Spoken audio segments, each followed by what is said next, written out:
তরবারিকে কিছু করার জন্য বিশেষভাবে অনুরোধ করছি। চাঁপাইনবাবগঞ্জের শিবগঞ্জে ছাত্র জনতার গণ অভ্যুত্থানে আহত ও শহীদদের স্মরণে স্মরণ সভা ও দোয়া মাহফিল অনুষ্ঠিত হয়েছে।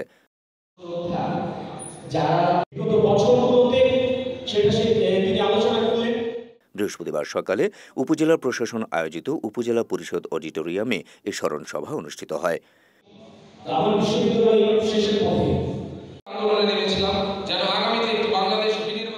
অনুষ্ঠানে উপজেলা নির্বাহী কর্মকর্তা মোহাম্মদ আফতাবুজ্জামান আল ইমরানের সভাপতিত্বে ও উপজেলার সমাজসেবা কর্মকর্তা কাঞ্চন কুমার দাসের সঞ্চালনায় বক্তব্য রাখেন সহকারী কমিশনার ভূমি তৌফিক আজিজ, শিবগঞ্জ থানার ওসি গোলাম কিবরিয়া, ছাত্র জনতার আন্দোলনে আহত শিক্ষার্থী আসমাউল হোসনা, নাইমুল আক্তার পার্থ, ছাত্র আন্দোলনের নেতা আল বশরী সোহান, ফাইয়াজ রহমান তনয়, সাইমুম সাদাব ও শাহাদাত সহ অন্যরা।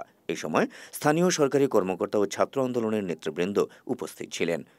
এ সময় বক্তারা জুলাই আগস্ট গণ অভ্যুত্থানের রক্তমাখা ইতিহাস প্রজন্ম থেকে প্রজন্মে ছড়িয়ে দেওয়ার আহ্বান জানান। অনুষ্ঠানে আহত 2 শিক্ষার্থীকে অর্থ সহায়তা প্রদান শেষে বিশেষ দোয়া মোনাজাত অনুষ্ঠিত হয়।